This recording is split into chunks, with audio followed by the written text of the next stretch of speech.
Chicago Tonight, Black Voices is made possible in part by Fifth Third Bank and by the support of these donors.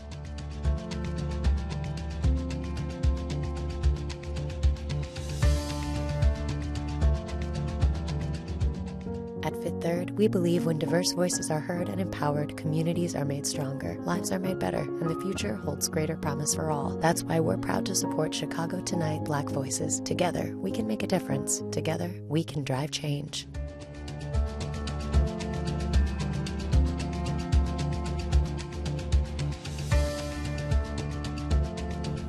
Good evening and welcome to Chicago Tonight Black Voices. I'm Brandis Friedman, and thanks for sharing part of your weekend with us. On the show tonight, new data shows a drastic drop in life expectancy for Black Chicagoans. A decades-long fight for justice comes to an end as President Biden pardons the first Black Secret Service agent. Why he says he served time for something he didn't do. Applications are now open for the city's cash assistance pilot, what the launch could mean for future guaranteed income programs. And a new TV series set on Chicago's South Side. The executive producer of 61st Street shares the harsh realities he faced while creating the show. First off tonight, new data showing a significant drop in life expectancy for Black and brown Chicagoans, exposing the impact of COVID and inequities in healthcare. According to numbers from the Chicago Department of Public Health, for the first time in decades, life expectancy for Black Chicagoans fell below 70 years old. In 2020, the gap in life expectancy between Black and white residents was 10 years. That's up from 8.8 years in 2017. Overall, life expectancy in Chicago dropped almost 2 years from 2019 to 2020. Joining us now with more are Brenda Battle, Senior Vice President of Community Health Transformation and Chief Diversity, Inclusion, and Equity Officer at University of Chicago Medicine, and Aisha Jaco, Executive Director of Westside United. Thanks to you both for joining us. Brenda, first, what would you say is your reaction to this new data? What do these numbers show us? I would say that I was not surprised. Having worked in the field of health disparity and equity for about 2 decades, I'm well aware, and folks like me that work in this space are well aware of the disparities that the communities like the South and West Side face every day. And when you compound on top of already existing disparities and heart disease or any chronic diseases, hypertension, diabetes, high rates of violence and the stress that results from that, when you pile COVID on top of that, then you're talking about further damaging the health and life of these individuals that are already experiencing marginalizations and high rates of disparity. So I wasn't surprised by it. I was disappointed to hear that it had dropped drastically 2 points. You know, that much is a lot, a huge loss in life expectancy for people in these communities. But it just shed light on the realities of the need to really address these disparities in an intentional and significant way in these communities.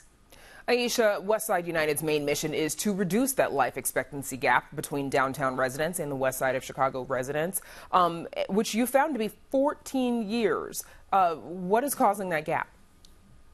So that gap is rooted in 5 key drivers. There's the grouping, as Brenda mentioned, cardiometabolic disease.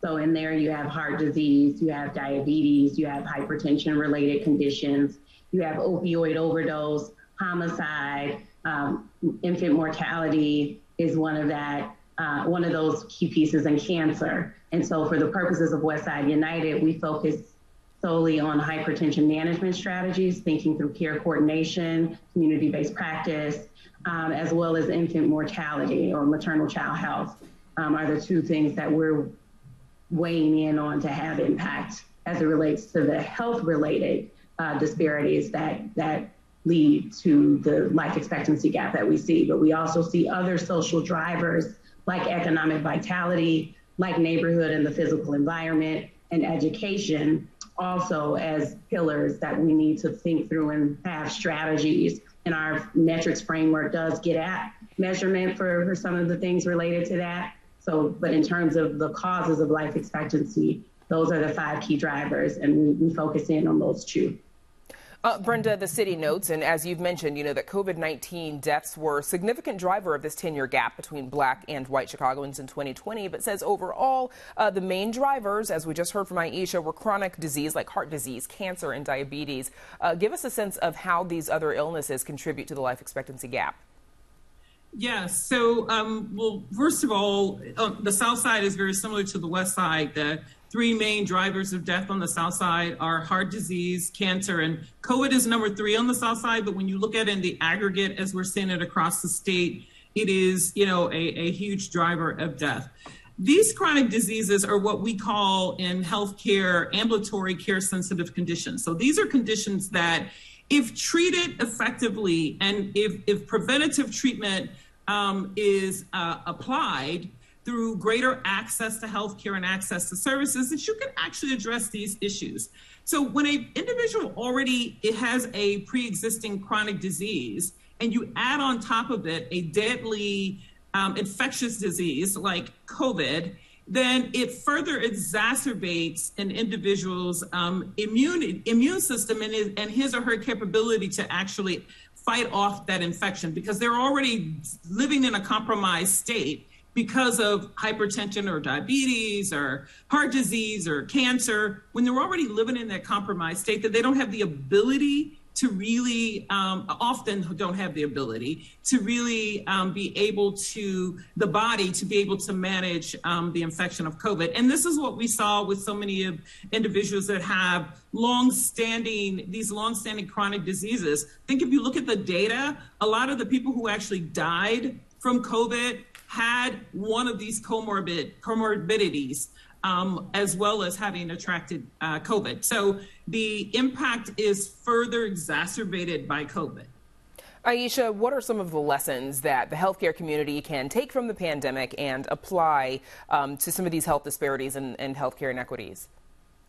Sure. Well, one of the things I'd like to point out is, under the leadership of Mayor Lightfoot, we were able to co-convene a racial equity rapid response team at the onset of COVID to mitigate a data-driven response to the high mortality and morbidity around Black and Brown communities, or within Black and Brown communities. And what that did was bring together healthcare, public health, and community around one table to work collectively around how we could mitigate and have responses in the immediate term. That we were, thinking through PPE, food, that has eventually evolved to testing and making sure people had access across our communities. We're now in the vaccine equity space.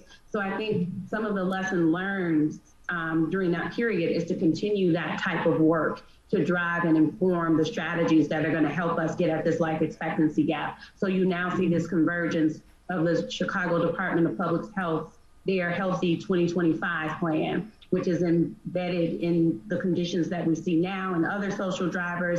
That runs in parallel with our data metrics framework. That runs in parallel with a lot of work coming out of the Medicaid transformation world with the West Side Health Equity Collaborative. Brenda's doing amazing work on the South Side. So I think we've learned a valuable lesson in the power of working together across those 3 entities. And in continuing that, I think we'll be in a better space in our city and really in the country by taking on an approach like that and continuing to unpack that and build out sustainable models. Brenda, of course, this data is from 2020, the first year of the pandemic. In your opinion, do we expect a similar outcome, unfortunately, when comparing 2021 and 2022, or could we see an improvement in this gap? So I would say that, 2020, we spent, to Aisha's point, a lot of time working on getting people vaccinated or getting people tested to determine if they had COVID. And of course, if they did, in treatment. So it's not surprising that we see these data from 2020. I am not totally hopeful that we're going to see better data in 2021. I think as we started getting people interested in being tested and ultimately vaccinated. We still have a long way to go with vaccinations, even though, to Aisha's point, the racial equity rapid response table that we were all at really helped to improve responsiveness to COVID in our respective communities. But our communities are still behind in vaccination rates. And when we saw the surge with Omicron, we didn't see the numbers of deaths as we saw in 2020, but we certainly saw the effect of the Omicron virus on persons in our community. So I don't know yet. We're going to be waiting on the data and waiting to see what the data says. And I'm hopeful so not that necessarily an improvement, but obviously hopeful. And the two of you and your organizations will continue to do the work that you do. But that's where we'll have to leave it. Brenda Battle and Aisha Jaco, thank you so much for joining us. Absolutely. Thank you. Okay. President Biden exercised his clemency powers for the first time this week, granting 3 pardons and 75 commutations. One of the pardons went to Chicagoan Abraham Bolden. Bolden was the first black Secret Service agent to serve on a presidential detail. He served under President John F. Kennedy. In 1964, he was accused of trying to sell a copy of a Secret Service file, and after being tried in the courts twice, he was convicted on federal bribery charges. Following the conviction, key witnesses admitted to lying at the prosecutor's request, but Bolden was denied a retrial and served 6 years in prison. Bolden maintains his innocence and says the Secret Service framed him because he was about to expose what he saw as the agency's shortcomings in protecting the president. In 2008, he spoke with Chicago Tonight's Phil Ponce. From the other agents, there were some that were very proud, as I was, but there were others which were seemed to me that were somewhat jealous of my position and the attention that I was receiving from President Kennedy. There was a Southern faction, a heavy Southern faction on the presidential detail who had little regard for what President Kennedy was doing in the area of civil rights.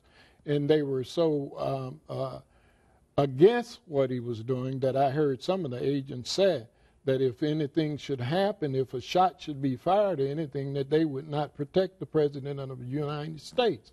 And I thought this was a very serious thing to say. Bolden is now 87 years old. He released a statement in response to his pardon, which reads in part, quote, "For decades, I maintained my innocence. While initial attempts to affirm my innocence were unsuccessful, almost 60 years later, my victory was won. Thanks to all of those who've assisted in the pardon efforts throughout the years." Up next, Chicago's guaranteed income test. Stay with us.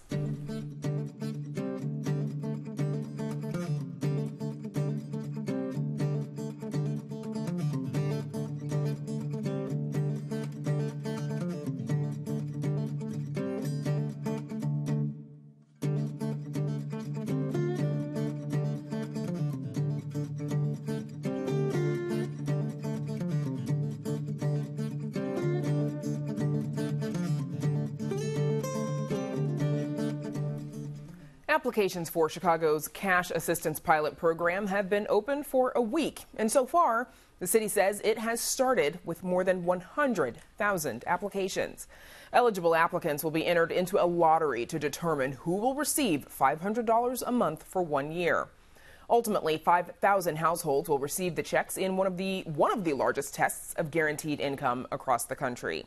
Joining us now are Harish Patel, Director of Economic Security for Illinois, Nicole Robinson, CEO of YWCA Metropolitan Chicago, which is leading outreach efforts for the pilot, and Richard Wallace, founder and executive director of Equity and Transformation, also on the city's advisory group. Thanks to the three of you for joining us. Welcome back. Harish Patel, more than 100,000 applications in process so far. Are you surprised by that amount? I'm not surprised because we know that need is very high. I'm heartened to find out that the application is simple enough that a lot of people have applied and were able to finish the application, that the city invested in outreach. That is all great. It is also, at the same time, disheartening to know that so many of our neighbors need cash support right now, both because of the pandemic and also for the historically, for years, we have sort of neglected some of our neighbors.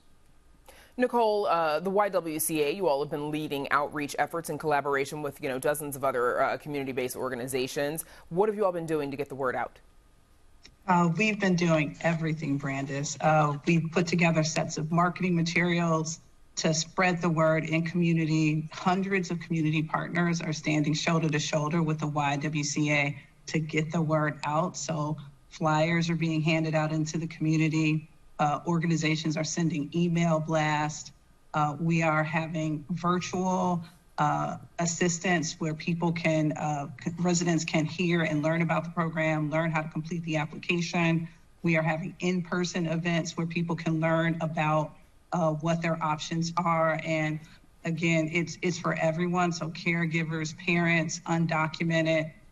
There is assistance in 6 different languages. So we're meeting people where they are so that for anyone who wants to apply, there's a solution to help them. We are at libraries. The Department of Family and Supportive Services has been great. So they've opened all their community service centers, their senior centers. These are all places where residents can walk in and someone can give them some counsel and advice on how to apply. The application takes about 15 to 20 minutes, so it's doable. They can start it. If they don't finish, they can come back to it, and there's someone to help. So Paresh is spot on. We're making it easy, and I think outreach is working with 100,000 people already in the queue. Yeah, and to that last point that you made, that if you don't finish the application, you can come back. So at this point, we know that 100,000 applications have been started, not necessarily completed and submitted. The nonprofit Give Directly was responsible for designing the application and administering that process. We spoke with Sarah Moran from Give Directly about that process. One of the things that was really challenging was, how do you create a scalable application that's also really accessible, and especially for populations that are not super tech literate, that may be housing unstable or homeless, that may not have consistent access to phones or to computers. So what we've actually built is an application that can be done by an individual by themselves. It's really simple. It takes only about 20 minutes to fill out, but it can also be implemented in an assisted model. Richard, some of your organization's members were involved in testing this initial application. What's the feedback been? Yeah, I think what we knew initially is that, accessibility and eligibility were often barriers for our folks. And so we're able to get, Gregory Mann, one of our lead organizers, was able to get a few of our members together to test out the application. And they said that it was accessible and they said that they were eligible. And so for me, that was the key for me to be like, okay, we're going to continue to promote this and post it up on our Instagrams, our socials, send out newsletters to try to get as many of our folks who were also folks who didn't meet the criteria for our Chicago Future Fund to apply for this guaranteed income pilot. And Richard, why is it so important to ensure that the application is, accessible and easy to understand? Yeah, I think we learned a lot through the beginning of the pandemic. I remember when, thousands of dollars worth of checks were left during the CARES Act because people just didn't have access to it. I think we learned a lot during the pandemic and people getting access to testing or access to vaccinations because there was inequities in the city that surfaced during the pandemic that proved to us that it was extremely important to ensure that our folks had ease of access to the things they need in order to survive. And so I think most of those learnings that came over the path of the last 2 years were all applied, I think, in synchronous fashion for this project. Harish, what are some of the outcomes that the city might be looking at to determine whether or not this pilot can be extended or made permanent? Yeah, I think what we know is that cities already heard from 100,000 people, right? These are neighbors, these are people who pay taxes, these are people who vote. So I know that the city already got a pretty strong response that for 5,000 slots, they have 100,000 people who applied. That's 95,000 folks who are going to get an alternative to being involved, getting direct cash. So that is one message. And second is, I think that they're going to find, they have evaluation partners with the University of Chicago Inclusive Economy Lab that is doing the study, and that study is going to show that when you make things simple and easy and empower people and let them decide what to do with this money, how they want to help their family, that actually is the most empowering and the simplest way to help our neighbors. And when that happens, I think we're going to see changes at all the different departments who provide services at the city. And we're also going to see some sort of permanence of these sort of cash pilots. There's over almost 100 pilots like this in the nation. So I think Chicago, being one of the biggest, is going to have such a central part to sort of share the results widely. And Nicole, what kind of impact can, $500 a month have on the families who do get into this lottery? A huge impact, Brandis. When I think about it, just decisions about car repairs, health insurance co-pays, school fees, extra food. There's so many things that a family needs that even with other programs that exist today, they don't cover the full cost. They don't cover the unexpected, unplanned for expense that a family might have. The other thing I'd say around the impact is a parallel program. During the pandemic, the child tax credit was expanded. And there was actually a report that was released earlier this month by the Brookings Institute, where 70% of families that received $300 a month on this program, they did just that. They spent it on things to support that family, to extend the well-being of the family, to reduce the stress. The whole city, our whole country is hanging on a string as a result of this pandemic. And the idea of not worrying every day how to make rent, how to pay utilities, how to do all those things, that's going to give families relief. And the data from other programs like the child tax credit already shows that families, we can trust them. So they know what to do. They'll make the right decisions about their family. Right. A big difference for the families. Will be better off and more secure. Right. For the families that receive it. Richard, we've got about 30 seconds left. Do you think America is, are we changing the way that we feel about programs like this, about guaranteed income programs, since, as Harish says, there are about 100 of them in process across the country? Yeah, I believe that it's a major shift. And shout out to the folks from the National Welfare Rights Organizations in the 60s that were fighting for this. And to see it happen, 60, 70 years later, I'm not great at math, but 60 years later, it is a huge leap for our city, I think for our democracy as well. And I think that through these pilots, you're going to generate a base of folks that can turn out and begin to advocate at the voting booth during Election Day around how they want to see their local governments, their states show up in their lives. All right. Thanks to the three of you for joining us, Harish Patel, Nicole Robinson, and Richard Wallace. Thank you. Thank you.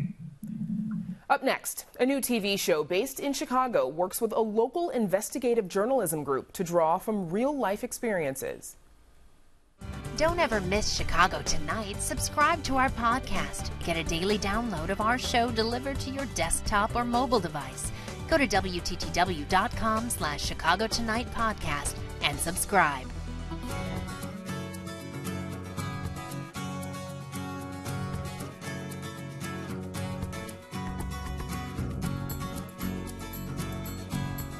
A new TV series shot on Chicago's South Side is playing now on AMC. 61st Street, it's set in Woodlawn and explores the relationship between community, police, and the courts. It follows a public defender, played by actor Courtney B. Vance, as he defends a high school track star charged with the murder of a Chicago police officer. J. David Shanks, a Southside native and former Chicago police officer, is an executive producer. He says the crew worked with the Invisible Institute, a Southside investigative journalism organization, to draw from real experiences while writing the series. We spent 2 weeks, again, working out of the Invisible Institute. And many of those days we would take, half of those days, we would take like field trips. And we went to 26 in California, right? And we sat and we watched case after case. We would get there 7-ish, right? And we would see the line of people that sort of extended out from the front door before they actually opened, and how the line went down the block and then turned the corner of black and brown people in these lines going in. And then once we get inside, we just watch this sort of conveyor belt, of justice, these overworked public defenders with armfuls of case files and barely enough time meeting the defendants for the first time as they walk to stand before the judge. These people not really understanding, be it a language barrier or, just from, an understanding of the law and what it is that they're being charged with. And then all of these sort of heartbreaking circumstance and systemic issues that brought these people into this space to begin with. And that was really sort of the gut punch for us. 61st Street premiered earlier this month. It airs Sundays on AMC. And that's our show for this weekend. If you're watching us on Saturday night, know that you can also catch Black Voices and Latino Voices on Sundays beginning at 10 p.m. And join me and Paris Schutz next week at 7 on Chicago Tonight. Now, for all of us here at Chicago Tonight, Black Voices, I'm Brandis Friedman. Thanks for sharing part of your weekend with us. Stay healthy and safe, and have a good night.